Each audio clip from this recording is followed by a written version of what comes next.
Grande é a alegria que nós temos em desenvolver e avançar um estudo, e é interessante observar com atenção o avanço dele e como nós vamos aprendendo tantas coisas produtivas e proveitosas com o exemplo de pessoas.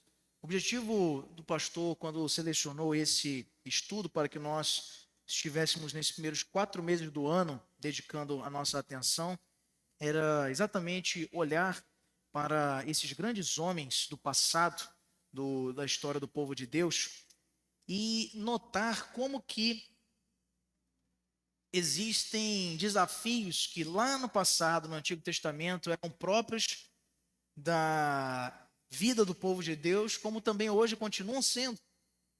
Muitas vezes nós temos a tendência de imaginar que aquele tempo ou era mais fácil ou era mais difícil, quando na realidade nós enfrentamos os mesmos dilemas que os nossos antepassados, do que os grandes personagens bíblicos enfrentaram, a saber, a luta que internamente se trava entre o viver de Deus e a vivência carnal que ainda ostentamos nessa nossa natureza caída. E é por isso que, olhando para cada um desses exemplos, nós temos coisas boas e coisas ruins para aprendermos com as boas, a fim de imitarmos os seus bons exemplos, com as ruins, a fim de evitarmos e assim nos voltarmos ao Senhor com obediência e submissão. É por isso que a nossa sequência de estudos tem sido muito abençoadora para a igreja, examinando exemplos de pessoas como nós. E hoje, como nós lemos aí alguns segundos atrás, o exemplo de Jefité é o que vai ser objeto do nosso estudo de hoje. De rejeitado a líder influente, ou de precipitado a um servo usado por Deus. Mas eu queria compartilhar com você um outro texto, ainda da palavra de Deus, e que se encontra no Evangelho de Cristo, segundo o relato de Mateus, capítulo de número 1. Vamos abrir com atenção esse texto. Mateus, capítulo de número 1. Nós vamos ler os versos de 1 até 17. Mateus, capítulo 1, de 1 até 17.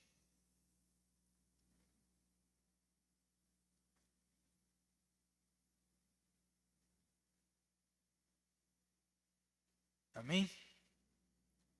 Diz assim a palavra de Deus: o livro da genealogia de Jesus Cristo, filho de Davi, filho de Abraão. Abraão gerou a Isaque, Isaque a Jacó, Jacó a Judá e a seus irmãos. Judá gerou de Tamar a Pérez e a Zera. Pérez gerou a Esrom, Esrom a Arão. Arão gerou a Aminadab, Aminadab a Naasson, Naasson a Salmão. Salmão gerou de Raabe a Boaz. Este de Rute gerou a Obed, e Obed a Jessé. Jessé gerou o rei Davi, e o rei Davi a Salomão, da que fora mulher de Urias. Salomão gerou a Roboão, Roboão a Abias, Abias a Asa. Asa gerou a Josafá, Josafá a Jorão, Jorão a Uzias. Uzias gerou a Jotão, Jotão a Acás, Acás a Ezequias. Ezequias gerou a Manassés, Manassés a Amon, Amon a Josias, Josias gerou a Jeconias e a seus irmãos no tempo do exílio na Babilônia. Depois do exílio na Babilônia, Jeconias gerou a Salatiel, e Salatiel a Zorobabel. Zorobabel gerou a Abiúde, Abiúde a Eliaquim, Eliaquim a Azor. Azor gerou a Sadoque, Sadoque a Aquim, Aquim a Eliúde, Eliúde gerou a Eleazar, Eleazar a Matã, Matã a Jacó. E Jacó gerou a José, marido de Maria, da qual nasceu Jesus, que se chama o Cristo. De sorte que todas as gerações, desde Abraão até Davi, são 14, desde Davi até ao exílio na Babilônia. 14, e desde o exílio na Babilônia até Cristo, 14. Interessante essa genealogia. O primeiro destaque que nós fazemos para ela é a presença de personagens aqui muito controversos. Existe um pensamento reinante na sociedade de que se você nasce numa família desestruturada, se você nasce numa família fragilizada, ou se você nasceu num contexto de violação de direitos, você fatalmente será um delinquente, você será uma pessoa fadada ao fracasso, você será uma pessoa inclinada para a maldade, para a perversidade. Mas eu tenho uma triste notícia para te dizer. Até mesmo aqueles que nascem numa família extremamente abençoadora, uma família que lega aos seus filhos os valores e os princípios da palavra de Deus, para aqueles que nascem cercados de benesses e conforto e condições financeiras, sociais, até mesmo esses também têm o seu coração inclinado para a perversidade e para o mal. Não há distinção no contexto da onde nós estamos inseridos, porque diferentemente do que postularam grandes sociólogos do passado, tal qual Karl Marx e também Weber, enfim, a influência ela é exercida pelo homem aonde ele está inserido e nunca o contrário. O homem ele não é influenciado pelo meio, ele é um influenciador do meio. E isso fica muito confuso muitas vezes quando fazemos um exame profundo das condições onde nós estamos inseridos. Quando se diz que uma pessoa que nasce na periferia, uma pessoa que nasce numa localidade menos abastada e urbanizada e menos aparelhada da nossa cidade, que essa pessoa está indisponível para o sucesso na sua vida pessoal, nós estamos caminhando com o pensamento desse mundo. Mas Jesus, quando foi inquirido pelos fariseus sobre o comer sem lavar as suas mãos com os seus discípulos, ele diz: em verdade eu vos digo que o que contamina o homem não é o que sai. Ou melhor, não é o que entra na sua boca, é o que sai.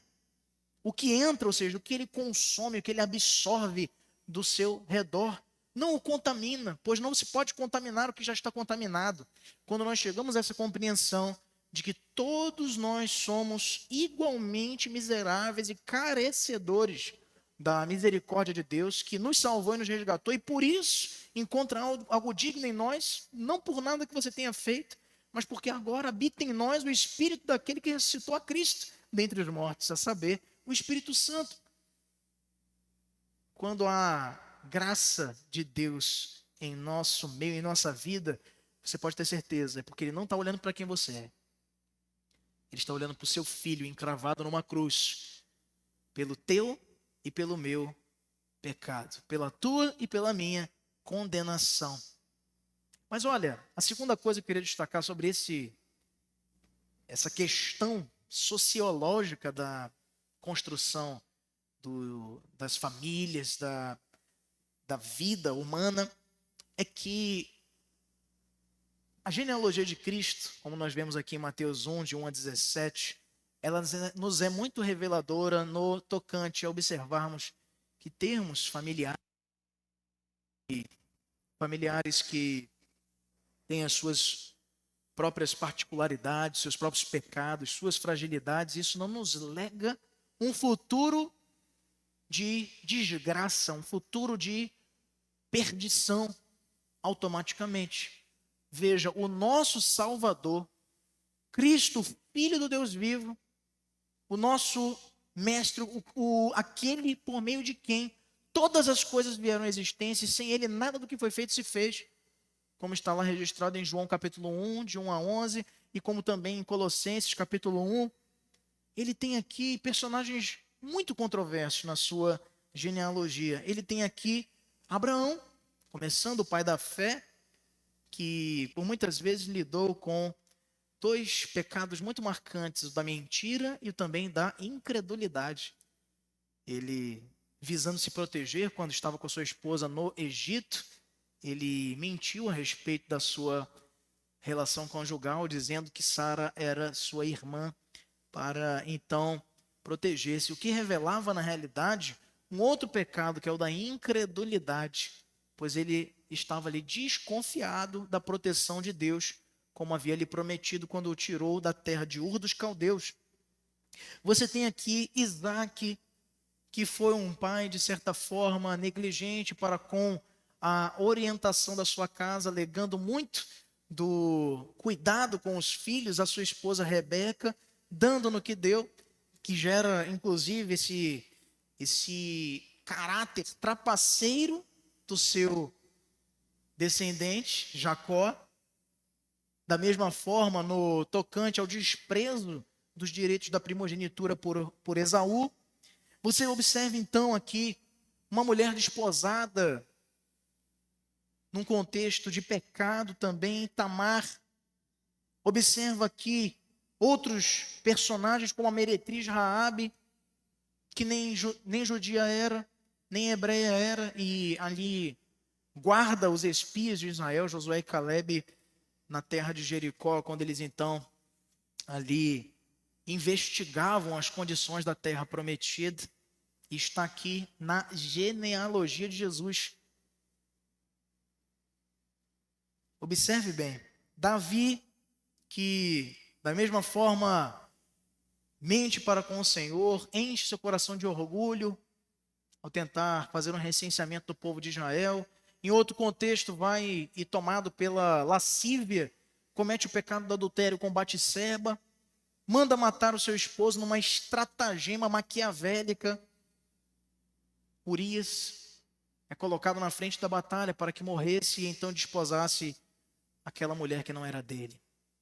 E o primeiro filho dessa relação, ele morre por punição que o Senhor havia decretado, conforme a profecia de Natã. Mas o segundo filho dessa relação, ele vem a ser o seu sucessor, e Deus o promete que seria o seu herdeiro do trono, a saber, Salomão. Um homem extremamente idólatra, levado pelas suas muitas esposas e concubinas, trouxe para Israel como nunca nenhum outro rei trouxe. Veja só, o grande Salomão foi quem inaugura em Israel a estatização da idolatria. A idolatria sempre esteve presente por influência dos povos cananeus, que não haviam sido expulsos conforme Deus determinou a Josué e as 12 tribos, e portanto ficaram ali convergindo contra o mandato do Senhor para que ele fosse exclusivamente adorado. E Salomão intensifica isso para atender os caprichos de muitas de suas esposas e concubinas, e ali edificando altares de postes ídolos nos montes de Jerusalém e de Israel. E para o sustento de seus luxos, fazendo pesar sobre o povo uma carga tributária tremendamente insuportável. E o povo sofrendo e ele desfrutando das regalias de um palácio. Seu filho decide então prosseguir com isso e, ao invés de recrudescer ou retornar, melhor dizendo, com uma compensação tributária mais adequada, ele não segue o conselho dos anciãos de Israel, que disseram: olha, baixa os impostos, e aí você vai ter um reinado muito sadio, muito longevo, como seu pai. Ele foi ouvir o conselho de seus jovens amigos: se o meu pai vos feriu, não é? Com escorpiões, eu vou desflagelar ainda mais. E aumentou os impostos, e a consequência disso foi a divisão das 12 tribos. Está aqui, Roboão, na genealogia de Jesus. Depois, queridos, passam-se reis. No versículo 10 você observa a geração de Ezequias. Ezequias, que foi um dos poucos reis, ao lado de Asa, de Josias, de Davi, que buscou o Senhor e andou nos seus caminhos. Ezequias. Mas seu filho, da mesma forma, é considerado um dos piores reis da história de Israel. Manassés. Manassés, ele foi capaz de sacrificar os seus próprios filhos a um ídolo chamado Moloque, com mãos, um poste, um ídolo de bronze com mãos estendidas dessa forma, com aparência animalesca, demoníaca. Suas mãos eram aquecidas na sua inferioridade com fogo incandescente. E como um sacrifício humano, os idólatras depositavam seus filhos bebês em cima daquela mão incandescente. como oferta a Moloque. Uma coisa tremendamente perversa. E Manassés fez isto com seus filhos, sendo ele o rei de Israel, povo de Deus. Está na genealogia de Jesus. E tantos outros. Gerações que, num contexto onde você possa olhar e pensar, hereditariamente não tem jeito de dar certo. Pois Deus nos prova na concomitância de um número infindável de gente da pior espécie, que você não herda. Maldição daqueles que vieram antes de você. O que você herda, isso aí não tem jeito. É a natureza caída, é a nossa falta de condição total de nos chegarmos a Deus pelos nossos próprios méritos. É Ele, pelo seu Filho, que nos aproxima dele. E hoje nós vamos meditar um pouco nessa perspectiva sobre Jefté, que nós começamos, vamos lá voltar para o texto de Juízes, capítulo 11. E por que que, aí você vai me perguntar, pastor, por que que essa introdução falando da genealogia de Jesus, essa coisa da hereditariedade do pecado? Porque olha só como é que começa a história de Jefté, capítulo 11, verso 1. Era então Jefté um gileadita, homem valente, porém, filho de uma prostituta. Algo muito parecido aconteceu também com Jesus. Quando contavam aos judeus a respeito dos milagres que ele fazia, reconhecendo ser ele o Cristo, e alguns indagavam, mas não é este filho de José? Quando há o convite a Natanael para que ele conheça o Messias, então Filipe o diz, venha conhecer o Messias. Ele diz, mas de onde ele vem? De Nazaré. E ele diz, mas de Nazaré pode sair alguma coisa boa? Olha o determinismo.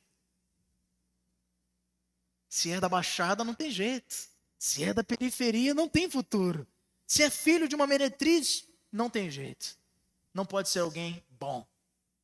Porém, a trajetória bíblica, ela não é uma trajetória de meritocracia. Deus, ele não pega os bons e valentes para demonstrar a sua graça e a sua operação na história. Geralmente, ele pega os desajeitados, os desacreditados, os menos capacitados, para que a grandeza não seja da perícia e da astúcia militar dos homens que foram pelejar em nome do povo de Israel, mas trombetas e vasos sendo quebrados com estratégias dadas pelo próprio Espírito de Deus, como no caso de Gideão, que vimos na semana retrasada. Então, queridos, existem 3 objetivos relacionados a essa nossa lição de número 10, a lição sobre Jefté. Primeiro, de sabermos compreender os aspectos da vida de Jefté e aprender com eles. Depois, diante desse aprendizado, sentirmos um sentimento de valorização da família como parte importante da igreja e também de amor ao pecador, embora com repúdio ao seu pecado. E também, com isso, nós vamos ser desafiados ao fim dessa lição a agirmos para perdoar as pessoas que precisam de perdão e também confiarmos em Deus nas batalhas diárias da vida. Nós vamos ter um desenvolvimento um pouco diferente da nossa lição de hoje, como uma carta de apresentação, um currículo. E esses nossos pontos vão passear dentro dessa perspectiva de o próprio Jefté se apresentando. Se você fosse escrever uma lista de heróis, você colocaria na lista uma prostituta? Se você que tivesse que, numa brincadeira rápida, fazer uma lista de heróis bíblicos, grandes personagens da fé, você colocaria um filho de uma meretriz? Duvido. Mas na galeria da fé, na galeria dos grandes personagens da fé, mencionada pelo autor da Epístola aos Hebreus, capítulo 11, você tem lá o nome de Raabe. uma ex-meretriz, uma prostituta que salvou a vida dos espias em Jericó. Lá também, em Hebreus 11, você acha a menção do nome de Jefité, cuja mãe era uma prostituta, como acabamos de ver em Juízes 11. Estranho, não é? Jefité, ele é colocado ao lado de Davi na galeria da fé. Em Hebreus 11:38, veja só, é dito o seguinte: homens dos quais o mundo não era digno, errantes pelos desertos, pelos montes, pelas covas, pelos antros da terra. Jefité, você vai ver coisas terríveis que ele fez, como acabamos de ler, um voto precipitado, tendo depois que sacrificar sua própria filha. Esse homem é mencionado pelo autor da Epístola aos Hebreus como um homem do qual o mundo não era digno. Raabe, Jefité, Davi, porque não é o que nós temos a oferecer, queridos, é o que ele tem feito por mim e por você. Não é sobre você, não é sobre o que você pode fazer, não é de onde você veio, não é sobre quem é seu pai, quem é sua mãe, não é sobre onde você cresceu, onde você teve a infância, não é sobre os teus traumas do passado, não é sobre as tuas lutas diárias para com o pecado, é sobre o quanto ele tem usado você, sobre o quanto nós temos sido dele instrumentos. Jefité então se apresentando diria a nós: minha mãe é uma prostituta, teve um romance com meu pai Gileade. A esposa do meu pai deu a ele outros filhos, eles nunca me aceitaram como irmão e me colocaram para fora de casa. Meu pai nunca me assumiu de verdade, não interferiu nos problemas da nossa família. Então fui embora de casa e juntei-me a uma turma de vadios, vagabundos, e me tornei o líder deles. Peraí, isso aqui é Jefité ou é a história de um jovem qualquer do século 21? Menos favorecido. Qual é a diferença? Veja o que eu disse no começo. Os exemplos bíblicos nos ensinam tanto porque dizem respeito às mesmas realidades que nós também no tempo atual enfrentamos. Quantas vezes, queridos, nós temos essa consciência de que hoje os tempos têm maiores desafios, que hoje é muito mais difícil servir a Cristo? Sempre foi e sempre será. Não, pastor, porque a imoralidade hoje nunca antes foi vista no mundo. Ah, meu irmão. Você tem que conhecer o que era feito a título de orgias, de imoralidade, de coisas bestiais pela Grécia Antiga. Você não tem noção. Ah, pastor, mas hoje os excessos da sociedade atingiu o topo, está no limite. Ah, meu irmão, na Roma Antiga existiam nos palácios tanta imoralidade, tanto pecado, tanta glutonaria, que existiam pias aos lados das mesas onde eles faziam banquetes intermináveis, banhados à luxúria e a excessos, e que chamavam-se vomitórios, para que vomitassem a comida que tinham acabado de ingerir, a fim de abrir espaço para comer mais. E aí? Será que hoje é o pior tempo que a gente já viveu? É porque é o tempo que você está vivendo. Para eles era o deles. E a realidade é que em todos os ciclos, eras e séculos, o pecado, quando reina na sociedade, como reina também na presente, ele degenera tudo que é ao seu redor. E esse é o Jefté. Um jovem que nasceu com a marca, com o trauma, com a violência, com a negligência, o abandono. Um bastardo, desconsiderado pelo seu pai, sua mãe, com uma marca de ter sido quem era, nunca aceito nem acolhido na sua casa. É um começo que nós poderíamos chamar muito infeliz. É o filho de uma prostituta, é um rejeitado, desprezado, maltratado pela família, foi expulso de casa pelos irmãos, tem um pai adúltero e omisso, Quantas crianças, meus irmãos, chegam a este mundo exatamente como Jefité, por um deslize do seu pai ou da sua mãe? Como é duro para uma criança enfrentar uma vida cheia de preconceitos e abandono. Parece que Gileade, pai de Jefité, resolveu criar seu filho, sendo minimamente responsável, se é que assim podemos chamá-lo, mas a sua esposa legítima tinha outros filhos.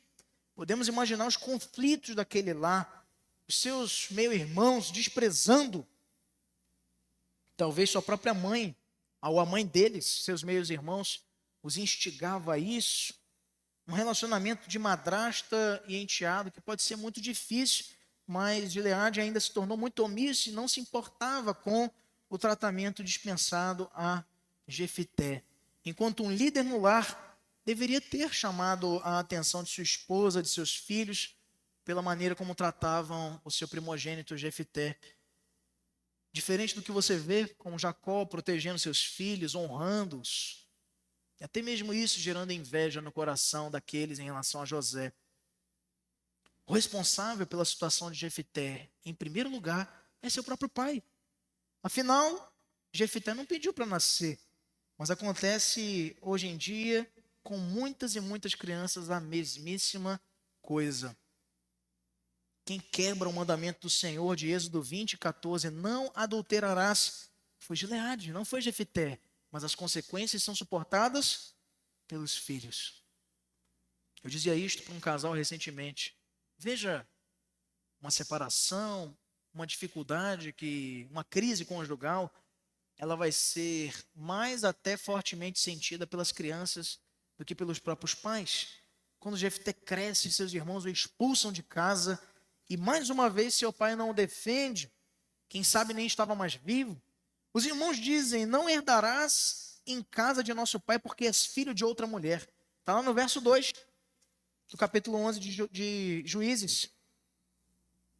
A mulher de Gileade deu os filhos, os quais, quando já grandes, expulsaram Jefité e lhe disseram, não herdarás em casa de nosso pai porque és filho de outra mulher.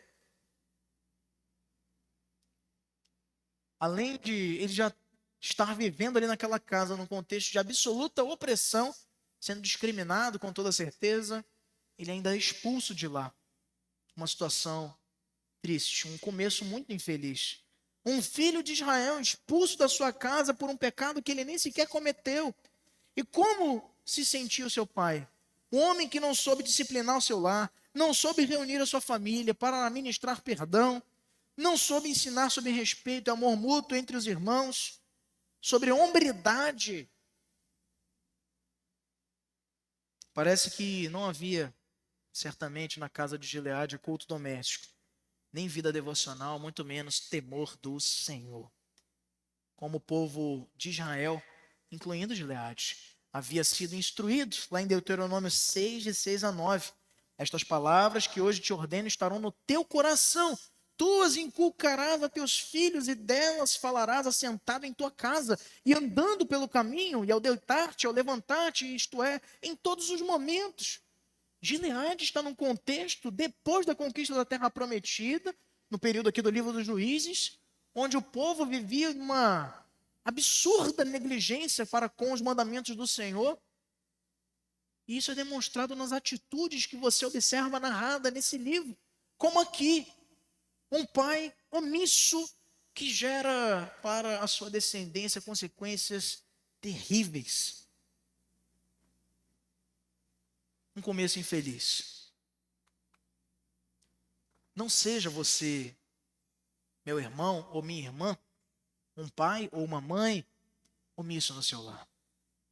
Eduque todos os dias os seus filhos a temerem a Deus, a amarem uns aos outros, a respeitarem-se mutuamente. Ore com eles, leia a Bíblia para eles, discipline-os conforme as admoestações do Senhor, como está registrado pelo apóstolo Paulo em Efésios 6:4, lembrando-nos do mandamento dado pelo Senhor a Moisés e ao povo de Israel.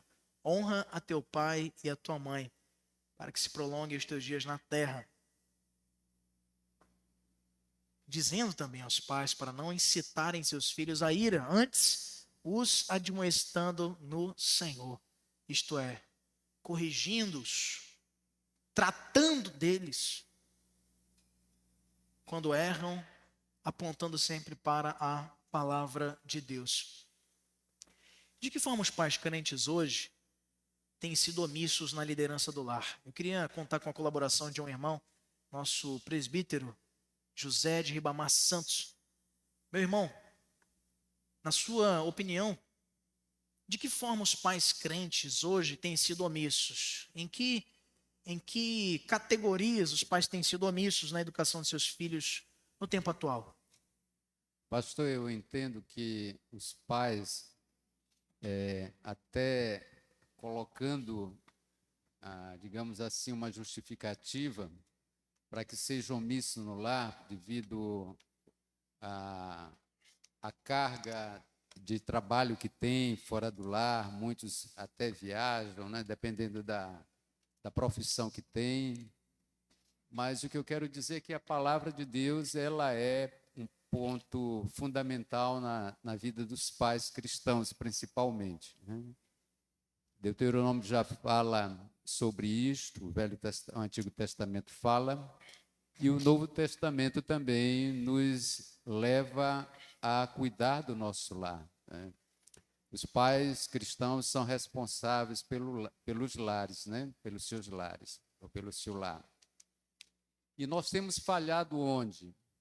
No ensino da palavra de Deus. É muito difícil hoje, e a culpa fica nas suas cargas de trabalho que tem, não se faz mais culto doméstico, não se senta mais à mesa para fazer as refeições, não se pergunta mais como foi o dia do filho na escola, ou seja, somos muito despreocupados com essas questões que contribuem para a formação moral e espiritual dos nossos filhos. Por isso, hoje nós vemos que os filhos não têm realmente aquele princípio bíblico nessa questão. E como será a família desses filhos, não é? Eu e a Socorro procuramos fazer isto com os nossos filhos desde a tenridade, o nosso culto doméstico, dávamos a oportunidade para eles orarem, para ler a palavra de Deus, e graças a Deus nós fomos, e até hoje somos felizes por causa desta formação que foi dada no lar. A disciplina também, de forma muito, digamos assim, vamos dizer, parcial, mas nós disciplinávamos também, não fazíamos tudo o que eles queriam, de modo algum, certo? Você sabe que o filho, muitas vezes, tem aquela relação, quando quer pedir, para a mãe, né? Como eu agia lá em casa. Os meus filhos, a mamãe não quis me dar isso, deixa eu me dar. Como foi que a tua mãe falou? Foi assim, então é isso. Então, fechávamos essa situação no lar. Assim que a gente fazia. E somos muito abençoados por isso, né? Não deixávamos de fazer aquilo que a Bíblia determina. A disciplina também fazia parte. E hoje tem ainda várias maneiras de você disciplinar o filho, não açoitando, até por causa das leis que temos. E nós temos que buscar o Senhor para que possamos ter filhos abençoados também, filhos com uma moral ilibada, e às vezes está faltando isto no lar. Todo lar tem que ter regras, e a regra está na palavra de Deus, né? O temor de Deus é o princípio da sabedoria. Justamente. Então, como pais, como mães, nós temos a responsabilidade primária de legar aos nossos filhos os valores da palavra de Deus. E com isso, o próprio Espírito de Deus se encarregará de nutrir estas sementes que são lançadas nos seus corações para que floresçam e cresçam, se eleitos do Senhor, eles forem também.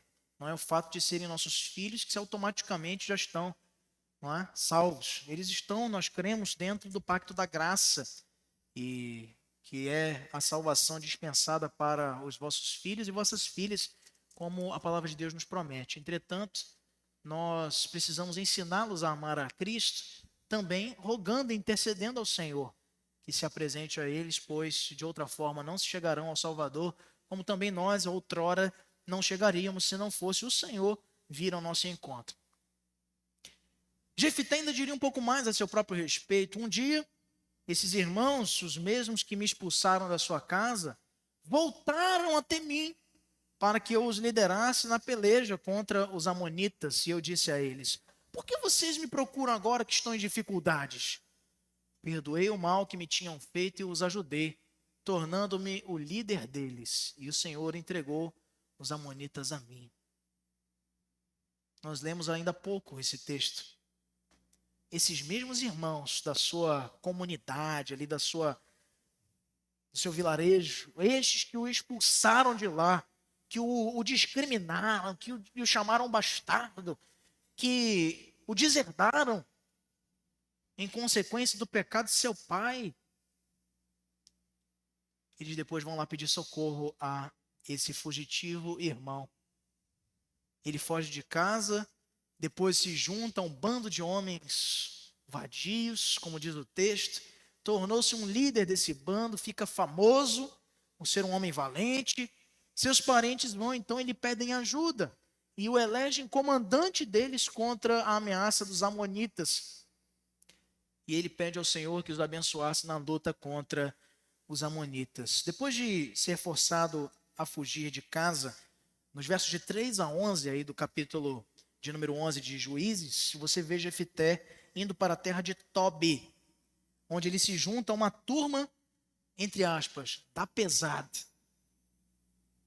Se já houvesse esse contexto ali, que vai ser muitos anos depois, precisamente no século XVIII, XIX em Londres, e no início do século XX, também em Nova York, na América do Norte, dos gangsters, eles seriam, se já tivesse esse conceito lá na terra de Israel, ele teria se juntado a uma gangue e se tornado o líder deles. É isso aqui que aconteceu.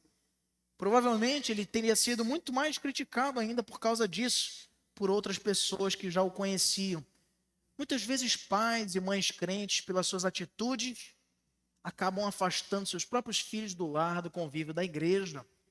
Eu conheci um pai que, quando seu filho falhava com ele, descumpria com uma promessa, ou desobedecia na casa, com indisciplina, com rebeldia, ele dizia para o filho assim: olha, sábado tinha uma programação do jovem da igreja, você não vai, está de castigo.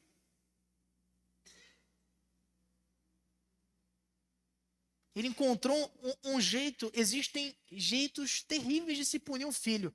Ele encontrou um pior ainda. Atitudes impensadas que vão afastando os nossos próprios filhos da casa do Senhor. Jefité aqui nesse contexto, de certa forma, nos faz lembrar do rei Davi. Quando fugia do rei Saul, ele sai fugido da sua própria casa em relação à expulsão dos seus irmãos. Mas ele também se junta a pessoas difíceis e complexadas, como aconteceu também com Davi. Jefité se torna um líder do grupo, como também aconteceu com Davi. A fama de Jefité se espalha como um grande valente, como também aconteceu com Davi. Um dia o seu povo, se encontrava em graves dificuldades contra a ameaça de uma outra nação, também como aconteceu com Davi.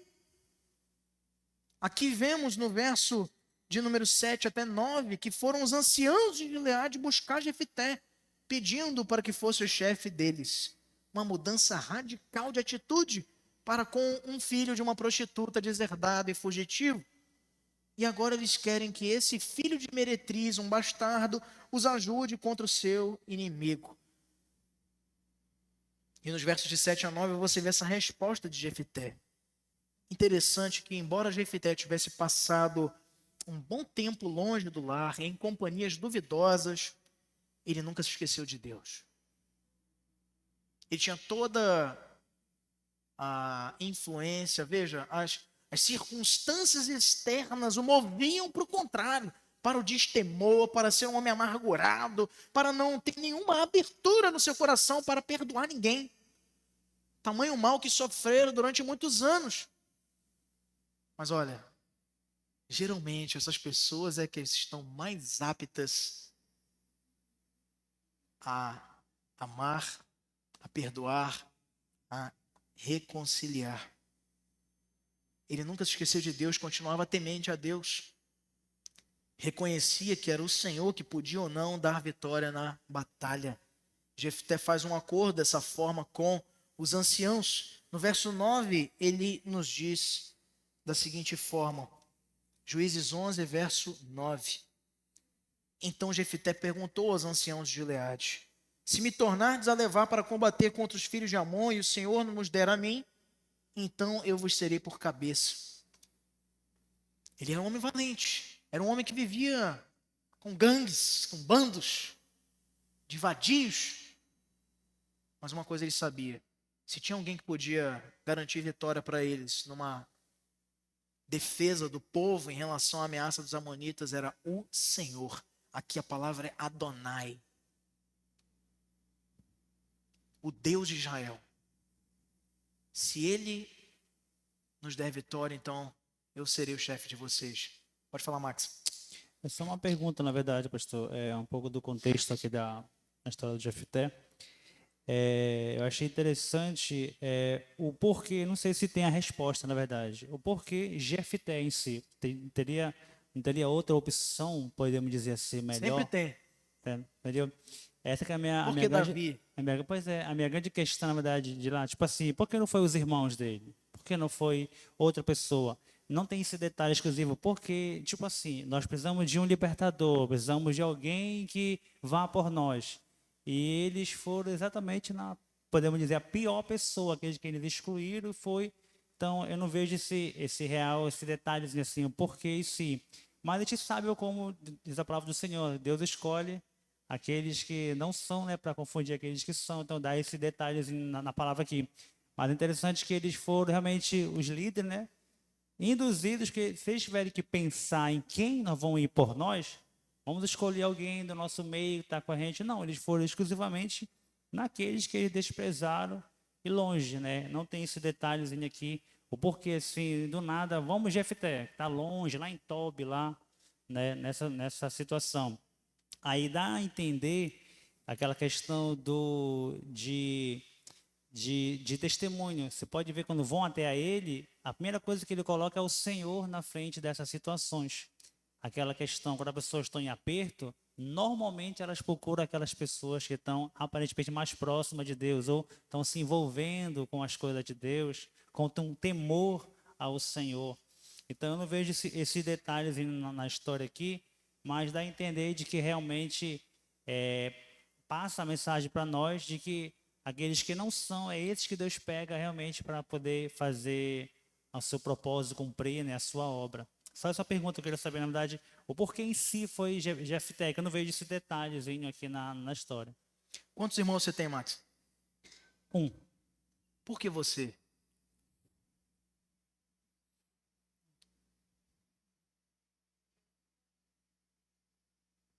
Quantos irmãos, quantos filhos Jessé tinha? Por que Davi?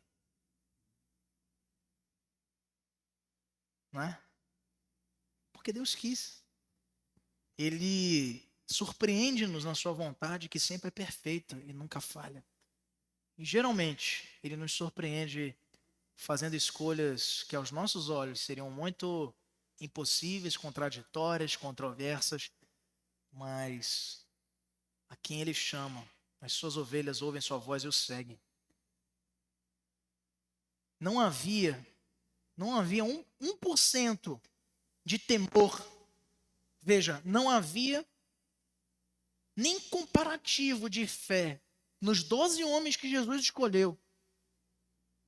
Discípulos, eles curavam em nome de Jesus, eles expulsavam espíritos imundos, eles presenciaram multiplicação dos pães e peixes, Jesus andando sobre as águas. Aí vem um romano, um centurião, e diz: mestre, o meu servo está na minha casa, acamado, precisando da tua ajuda, e eu sei que está muito longe. Eu Sou um chefe de um batalhão. Se eu der uma ordem para qualquer um desses homens, eles vão fazer exatamente como eu disser. Pois eu creio, mestre, que se tu disseres uma só palavra, ele estava a quilômetros de distância, ele será curado. Se tu quiseres, ele vai ser. O que Jesus disse para os discípulos? Em verdade vos digo que jamais foi encontrada esta fé em Israel, nem mesmo entre os filhos de Israel. Um romano, gentio, um povo desprezado pelos judeus. É o cara lá de Tobi. O pessoal estava lá em Gileade, o povo de Deus, e não tinha nenhuma solução, nenhuma fé, um olhar, uma perspectiva que Deus os poderia livrar. Mesmo com os testemunhos miraculosos que ouviram de seus pais, como Deus os tirou com mão poderosa do Egito, como os livrou de diversas batalhas, como antes em Gideão, como antes em outros juízes. E está lá, Jefité, fugitivo, cuidando de gangue. Esse cara tinha no seu coração a certeza de que era Deus que poderia os livrar. Vitor Oswaldo, depois a nossa irmãzinha aqui. Ele nos surpreende muitas vezes. E exatamente para, como Paulo nos diz lá na segunda carta aos Coríntios, capítulo 12, para que a glória não seja dada ao nosso nome. É por isso que nós temos um tesouro em vasos de barro. Está lá também em 2 Coríntios, capítulo 4. Para que a glória seja do Senhor e não nossa. É interessante observar também que Jefté teve uma educação negligenciada desde a sua infância, que ele teve muitos conflitos. Mas qual foi a primeira ação dele como já líder, como cabeça? Não foi em ir à guerra imediatamente. Ele buscou a paz antes de tudo. Mandou cartas aos amonitas para buscar a paz. Diplomacia. Se você fosse pegar esse personagem sem saber que ele tenha feito isso e observar como ele se comportava, como ele agia, de onde ele veio, você não poderia imaginar que ele buscou a paz em primeira mão através da diplomacia. E é interessante que ele é um exemplo também por isto. É para ir à guerra? Iremos à guerra. Irei, mas antes buscarei a paz. E eu acho que isso a gente também tem que aprender com esse personagem, né? Batalhas nós teremos sempre, dia a dia. Mas antes de falar, de gritar, de esbravejar, de buscar a agressão, também há que se buscar a paz. Busque a paz primeiro, é o que ele está nos dizendo. E veja como o senhor acabou de dizer, né? É um vaso que por fora era feio, horrível, detestável, mas que tinha uma preciosidade escondida lá dentro, no coração de Jefté. Vai chegar para a senhora, só um minutinho. Para que todos possamos lhe ouvir. Pastor, só uma pergunta. Diante de todo esse contexto, então eu penso que o Senhor escolhe de forma aleatória. A escolha do Senhor para nos usar não tem nenhum fator determinante para que isso aconteça. De quem nós somos? Sim, olha, a história de Jefté. Jefté foi líder de vadios, como o texto diz, e não tinha, assim, nada. Ele não aprendeu nada para que tivesse esse comportamento. É isso que o texto nos diz. Então, a escolha do Senhor, nós não temos nenhuma participação, tipo, eu procuro me comportar de maneira tal para que assim... Mereça ser usado por Deus? Não diria mereça, não, mas que o Senhor nos veja como vaso Não, é ele que nos constrói. O interessante do oleiro, quando ele vai construir um vaso, o que ele vê diante dele? É uma massa. Não tem forma nenhuma, não tem utilidade nenhuma, é uma massa. É isso que ele vê quando ele olha a gente. Todo o sucesso, ou a beleza, ou a utilidade daquele vaso que vai ser usado é devido ao caráter do artesão, ao molde, ao caminho que ele vai dar com as suas mãos para que aquele vaso seja de uma forma ou de outra. A escolha dele não é aleatória, ele escolhe determinadamente. Ele já sabia que ia ser Jefté. Então, quando se ouve e se resume nessa sua fala, é como se nós voltássemos para aquele texto bíblico que diz que o crer e o realizar é dele. Sim, o querer e o realizar é dele. Exatamente, muito bem lembrado, minha irmã.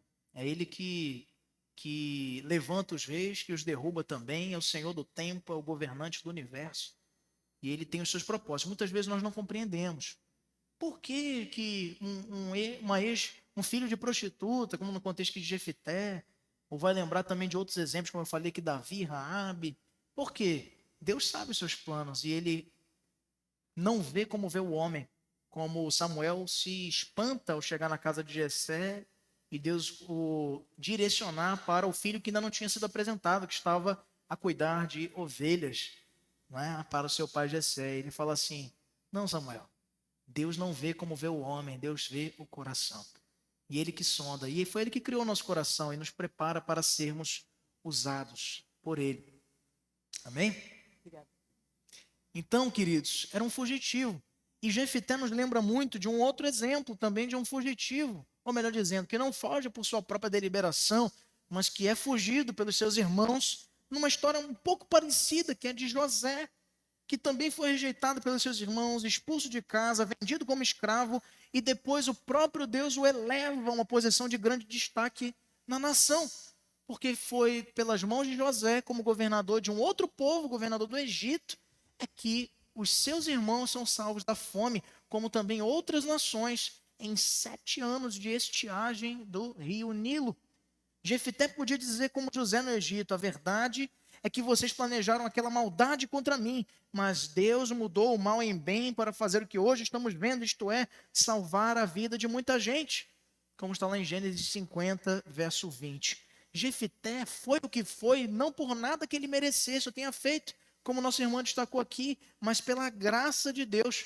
Foi por isso que ele teve grandes vitórias, ganhou o respeito e admiração do seu próprio povo, embora tivesse um passado que o desabonasse. Deus ajuda a Jefté a vencer os seus complexos de inferioridade, seus traumas, suas lutas e a sua rejeição, superando seu ódio para que ele pudesse perdoar seus irmãos que depois vão o procurar pedindo socorro. No verso 29, existe um detalhe muito importante. Veja comigo, é dito assim: então o Espírito do Senhor veio sobre Jefté. Meus irmãos, não pense você que você é um ser humano melhor porque você perdoou sua esposa. Não pense você que você é um ser humano evoluído porque você perdoou uma dívida de um amigo ou porque você está agindo de maneira mais santa, mais correta, mais íntegra. Sabe quando é que Jefté começa a ser transformado mesmo? Então o Espírito do Senhor veio sobre Jefté. É Ele que nos molda, é Ele que nos muda, é Ele que nos transforma para que sejamos vasos nas suas mãos, vasos úteis. E aí sim ele saiu para vencer os amonitas. Mas nem isso, meus irmãos, nos impede de pecar.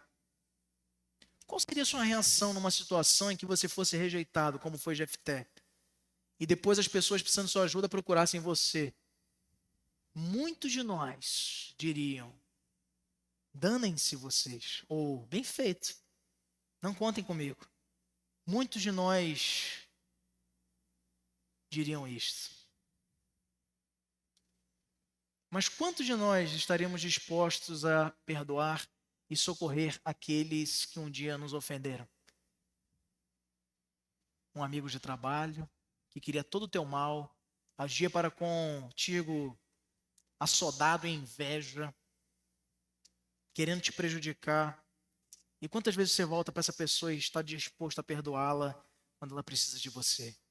É aí exatamente o ponto de divisa onde você demonstra na sociedade ser um crente testemunhando da graça de Cristo, porque foi exatamente o que ele fez conosco.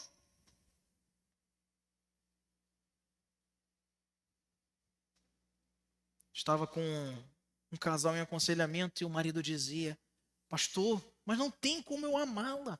Ela não me dá razões para isso. Ela me maltrata todo dia, ela não me respeita, ela é indecorosa, ela é insubmissa. Falando ele da sua esposa, eu dizia assim: meu irmão, seja bem-vindo à graça. É exatamente assim que você se comporta aos olhos de Deus. E adivinha o que ele faz contigo?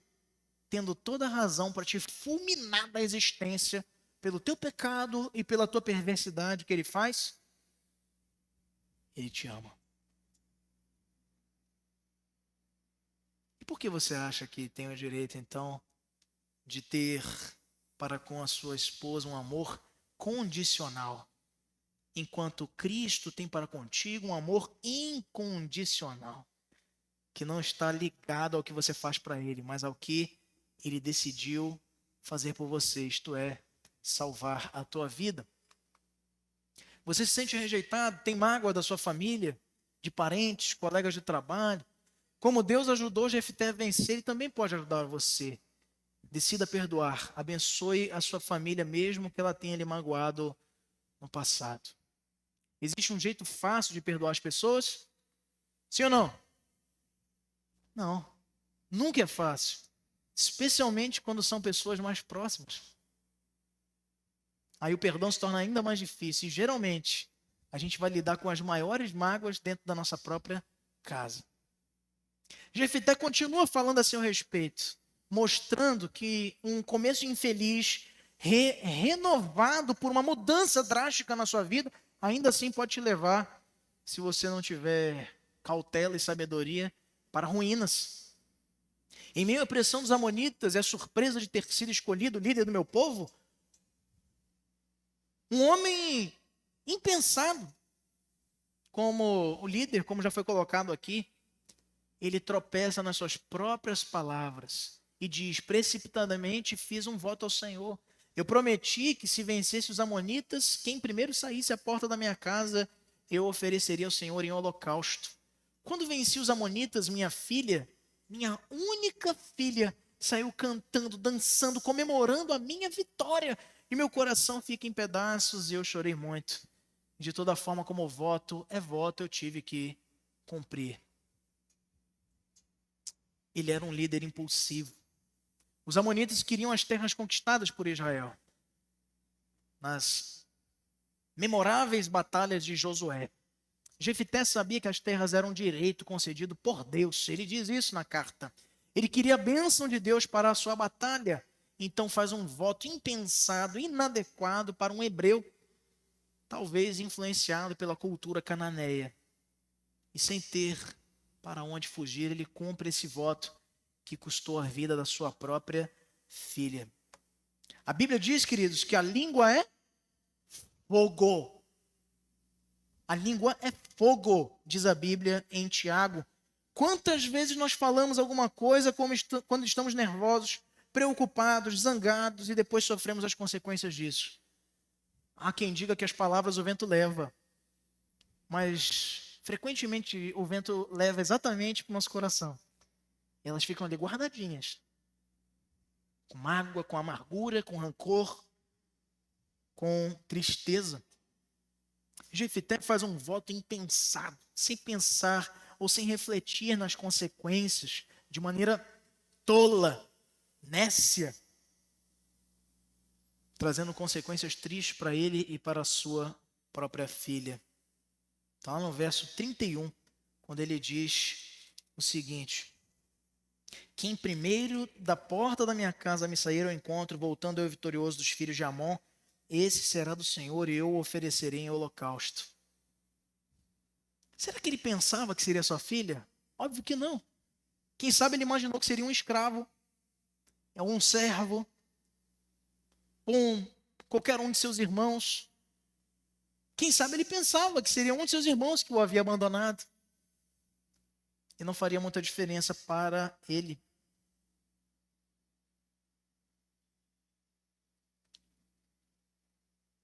A pergunta que eu faço para a igreja é a seguinte: Deus, vamos responder de maneira sonora. Deus pediu para ele fazer esse voto, sim ou não?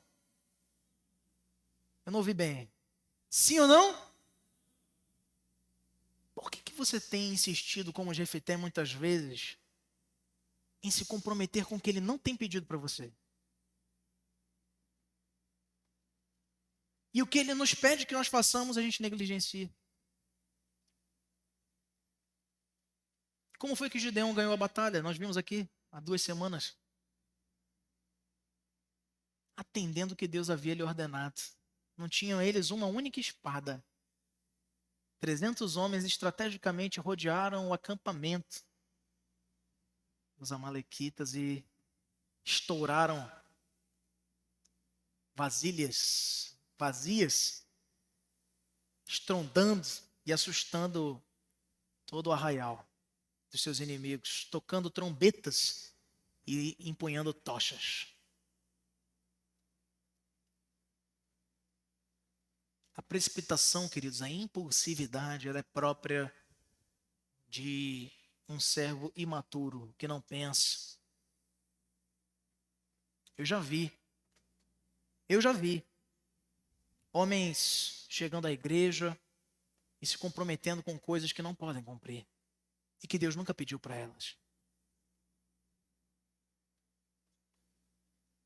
Senhor, se tu me possibilitares vender esta casa, eu vou ofertar tanto para o Senhor. Deus pediu? Sim ou não? Quando vende, Deus possibilita. A pessoa olha para diversas urgências que tinha em casa para resolver. Legitimamente. Deus não pediu nada. Por que fez votos que não poderia cumprir?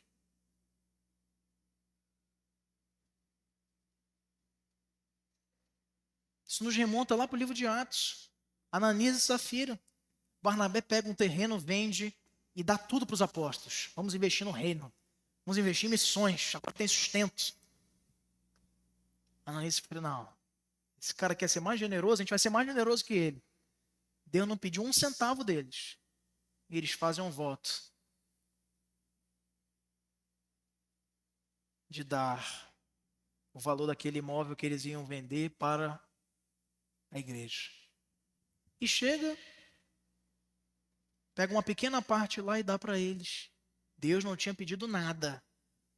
O pecado aqui, meus irmãos, muitas vezes é focado no fato deles terem roubado a Deus. Não é isso, não. O pecado de Ananias e Safira é mentira.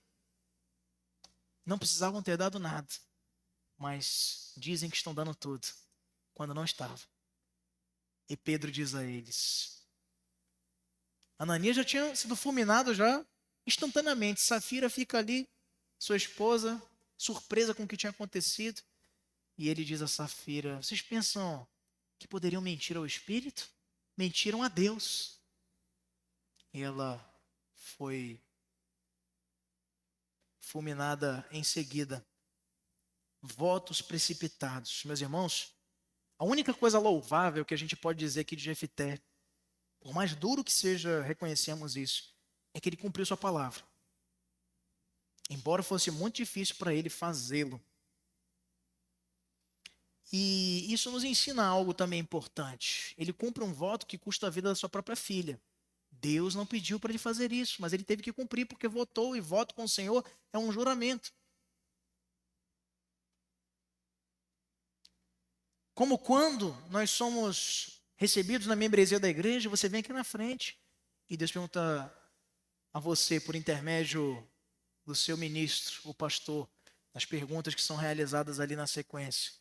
Você se compromete de ser assíduo e sustentar moral e financeiramente a igreja, frequentar os seus trabalhos, colaborar e encorajar as suas frente de trabalho, a sua missão. Sim. Não está dizendo para o pastor, tá? É um juramento com o Senhor. É um voto. Às vezes nos custa muito. Nos custa um aniversário no domingo que eu queria estar participando. Pode nos custar um jogo do meu time de coração. Pode nos custar amizades. Pode nos custar muita coisa. Mas nós temos que cumprir. Sobre esse texto, eu queria fazer só um destaque aqui. Muita gente o lê equivocadamente quando ela faz esse pedido para que, diante da sua tristeza em saber do voto que seu pai havia feito, ela pede, lá no verso 36, Pai meu, fizeste voto ao Senhor, faze, pois, de mim segundo o teu voto. Pois o Senhor te vingou dos teus inimigos, filhos de Amon. Era a única filha dele. Disse mais a seu pai, concede-me isto. Deixa-me por 2 meses para que eu vá e desça pelos montes e chore a minha virgindade, eu e as minhas companheiras, suas primas, suas amigas. Muita gente fica entendendo e sem nenhum tipo de consistência hermenêutica, exegética, de que ela teria ido para os montes para se virginar a fim de que fosse sacrificada já, tendo experimentado relações sexuais. Quando na realidade o texto não quer dizer nada disso. Chorar a sua virgindade era uma tradição do povo hebreu no período imediatamente anterior ao noivado. Significava uma despedida, como o homem judeu, no contexto do povo hebreu, tem ainda até hoje no judaísmo, o seu bar mitzvah, a transição já onde o povo reconhece como um homem apto para exercer sua cidadania e os seus direitos enquanto hebreu, enquanto judeu, mas principalmente para o casamento. A mulher também tinha essa despedida no contexto ali de estar com as suas amigas, com as suas irmãs, suas primas, a fim de chorar sua virgindade. Isso aqui não significa nada imoral ou de luxúria lascívia. Ela está simplesmente dizendo aqui para o seu pai que ela que não experimentaria o casamento por conta do voto precipitado que ele fizera, gostaria de ter uma última alegria na sua vida, de ter aquela festa, ter o seu bar mitzvah, no contexto feminino, obviamente. E isso se tornou tradição, inclusive o texto nos explica isso aqui. E por que eu estou dizendo isso com a maior segurança para vocês? Que não se trata de nenhum tipo de orgia, de nada disso. Porque o próprio texto nos diz, aqui no verso 39, ela jamais foi possuída por varão. Daqui veio o costume em Israel. Como se fosse a despedida de solteira dela que morreria dessa forma por conta de um voto precipitado do seu pai. João Calvino nos diz que os juramentos não devem ser feitos levianamente, isto é, mentirosa e impensadamente, pois são chamados ao próprio Deus como testemunha da verdade que professamos. Quando estamos dizendo, Senhor, eu juro, eu faço um voto contigo, é como, Senhor, tu és a minha testemunha. Só que ele tudo vê, tudo sabe e tudo pode. Não há como escapar, não há como se esconder. É por isso que o Senhor Jesus diz assim, não jure. Jesus conhecia o âmago, o profundo do coração do homem, sabe que ele fala e não cumpre, promete e não faz. Tipo assim, não jure nem pelo céu, nem pela terra, nem pelo templo, porque é sagrado o que tem nele, nem pelo Senhor. Não jure, seja a tua palavra sim e não. E o que passar disso, seja considerado do maligno. Porque a nossa palavra tem que ser essa, meus irmãos. Sim, sim, não, não. Meu irmão, você pode se comprometer com isso? Pastor, não, não posso. Pronto. Meu irmão, você tem condição de ser desafiado nisso? Sim, então faça. Não coloque alternativas, desculpas esfarrapadas, estapafúrdias. Seja a tua palavra sim ou não. Diferente do que foi Jefté aqui. Não faça juramentos daquilo que Deus não tem pedido de você. Cuidado com a língua, não faça promessas, juramentos. Veja o que Cristo nos ensina a respeito disso em Mateus 5, 33 e 36, que eu acabei de dizer. Cuidado com a influência da cultura mundana. Em Romanos 12, 2, diz-nos o apóstolo Paulo: não vivam como vivem as pessoas deste mundo. Isto é, uma influência cananeia indicou no coração de Jefté a necessidade de fazer alguma coisa que Deus não havia pedido a eles. É mais fácil fazer votos, promessas e sacrifícios ou obedecer a Deus? Obedecer. O próprio também juiz e sacerdote Samuel vai dizer a Saul: melhor é obedecer do que sacrificar. Deus quer-nos obediência, não sacrifícios nem juramentos falaciosos e precipitados. E por fim, meus irmãos, depois da vitória milagrosa, nesse currículo de Jefté, ele vai dizer: depois de seu voto precipitado, vieram os homens de Efraim, acusando de não tê-los chamado para lutarem com ele. Essa acusação, no entanto, não era justa, pois eles é que não quiseram nos acompanhar. Lutamos contra eles e dominamos parte do território, incluindo as passagens do Jordão.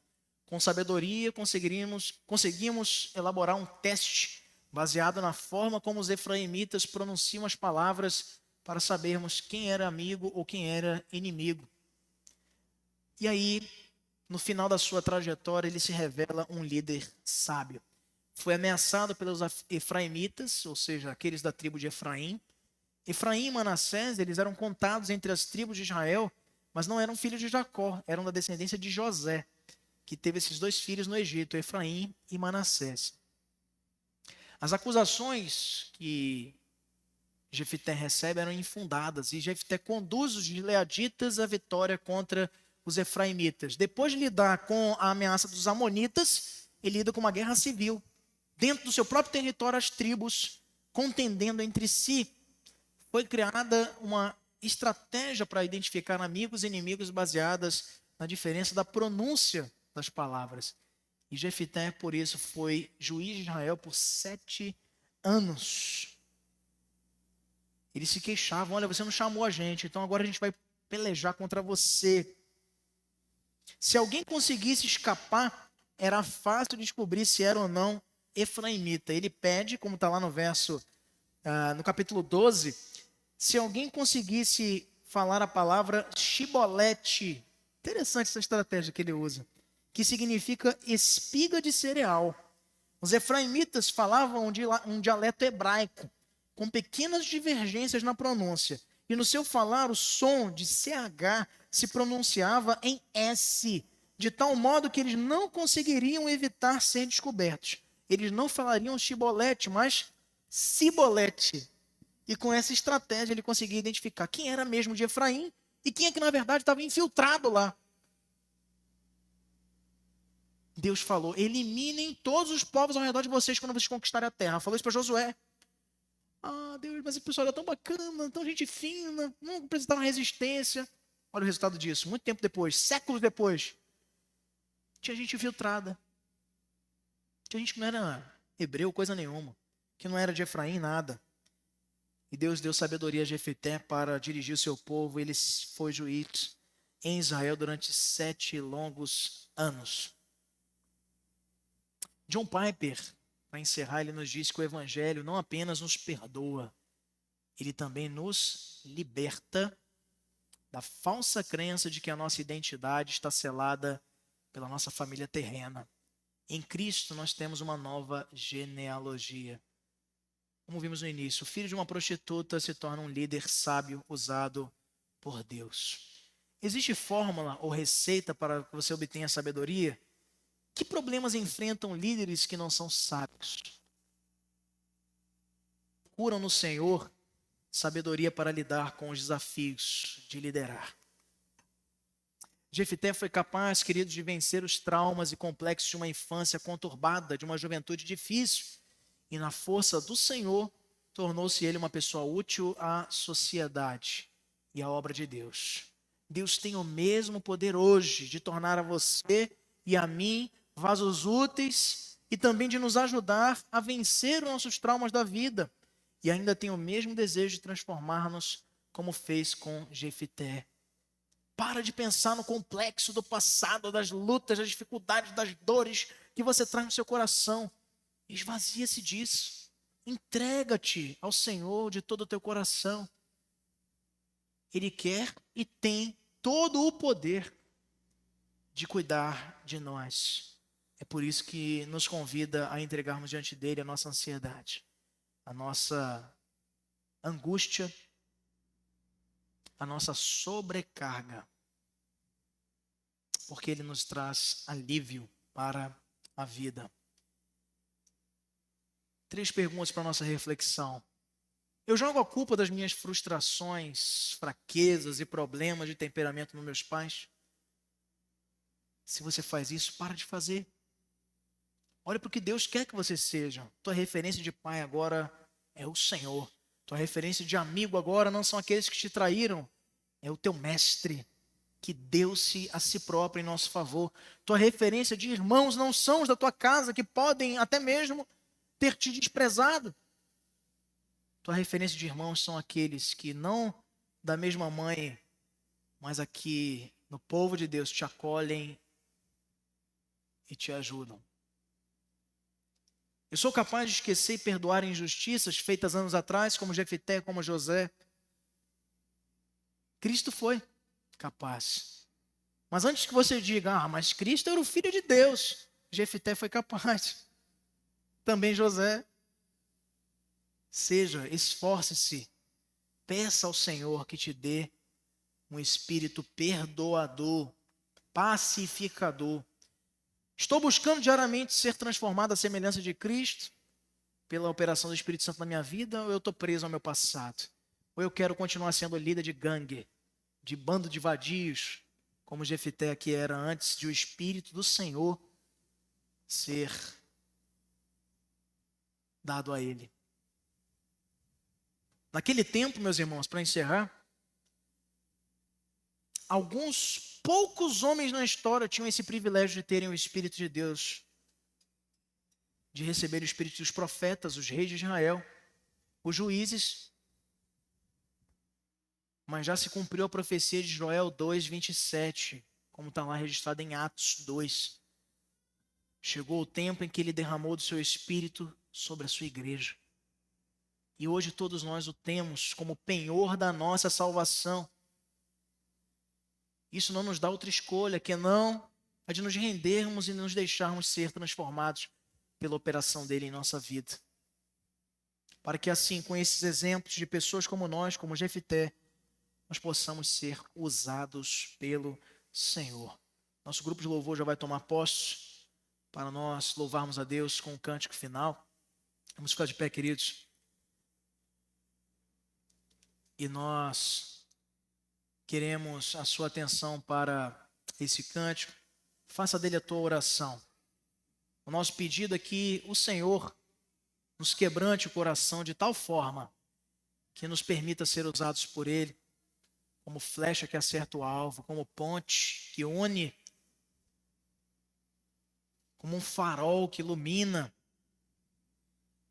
como homens e mulheres que são sal da terra e luz desse mundo. No Salmo 51, verso 17, a palavra nos diz que os sacrifícios para Deus são o espírito quebrantado. Em seguida, eu quero pedir que o microfone seja levado para nossa irmã Aline Sá. Vai nos elevar a Deus em oração, agradecendo a Deus pela nossa escola bíblica dominical dessa manhã.